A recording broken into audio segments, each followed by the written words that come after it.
This is going to be the quickest guide on how you can start flying FPV drones as soon as possible. Now, FPV is a very difficult skill to learn and something that's developed over months and months of training and experience. So in this guide, I'm just going to tell you exactly what you can buy in order to get started. The rest is up to you. First off, let's talk about the non-simulator route and what you need to buy. Just to clarify, this is not the route that I recommend, but if you're itching to just get out there and start flying and money is no object, I recommend that you purchase the DJI Avata. And the reason that I recommend the DJI Avata is that it has a ton of safety features built in that are not commonly found in traditional FPV drones. And some of these safety features include GPS, a safety brake which literally stops you dead in your tracks, as well as sensors. It also has different flying modes that allow you to self-hover, which is something a traditional FPV drone cannot do. Again, this is not the route that I recommend, and I don't even own a DJI Avata, but if you just want to get out there and you want to do it sort of as safely as possible,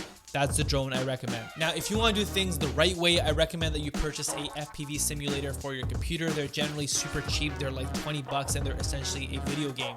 The one that I recommend is Trip FPV. I don't have any affiliation with them. I just really like it because you can do things like chase cars or dive down waterfalls or dive down mountains, things that you would actually want to do with an FPV drone. So it really gets you ready for the actual thing. In order to fly within the simulator, you're going to need a controller, and for simplicity's sake, this is the one that I recommend. This is the DJI FPV Remote 2, and it pairs perfectly with the DJI O3 Air unit, which we'll talk about in a second. Next up, you're going to need a pair of goggles, and again, for simplicity's sake, these are the ones that I recommend. These are the DJI Goggles 2, and they're just simply the best ones that you can currently buy right now, and they pair fantastically also with the DJI O3 Air unit. Once you have those two things, the next most important thing is obviously the drones, the things that you're actually going to be flying. Now, I feel like a lot of people start off with these 3.5-inch Cinewhoops, and this is not the route that I recommend. While they do seem safe because they have the prop guards and they're pretty easy and slow to fly,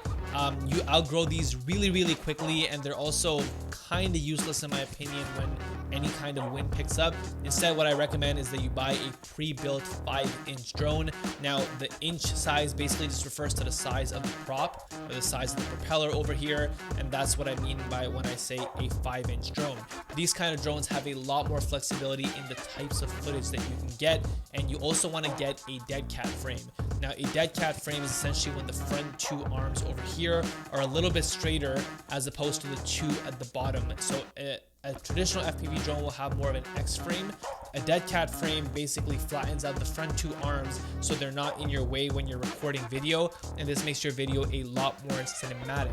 So this is the iFlight Nazgul Evoke V6 F2, and it has the DJI O3 Air unit that we've been talking about so much. The DJI O3 Air unit is basically the transmission camera on this drone that allows you to see where you're going in your goggles, and it's basically the best one out there right now and the one that I recommend.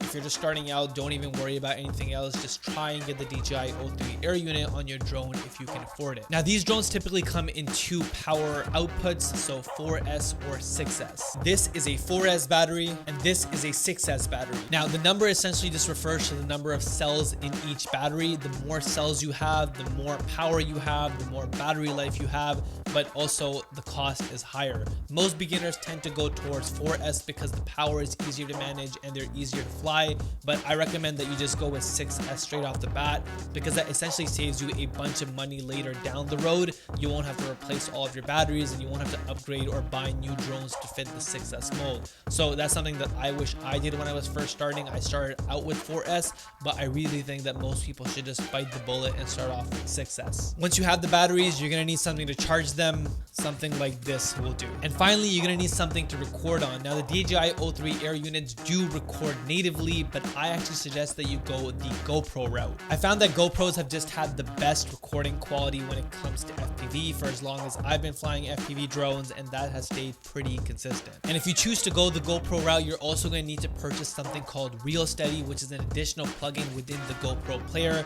which is used specifically to stabilize FPV footage, and it makes it buttery smooth. And that's it. That's everything you're gonna need to buy in order to start flying FPV drones as quickly as possible. Now, hopefully that video was useful, but before I let you go, I just want to put the disclaimer out there that just having this gear will not automatically make you good at FPV. This just gives you all the tools that you need in order to get started. So if you're just starting out, I highly recommend that you take your time, take it slow, take it easy, learn in a simulator, become confident in your skills as an FPV pilot before you go out there and start displaying them to the world. And with that, I hope this video was useful. If you want more videos like this and if you want more information on FPV, definitely let me know in the comments below. But other than that, that's it for this video. I'll see you guys in the next one, and until then, keep creating.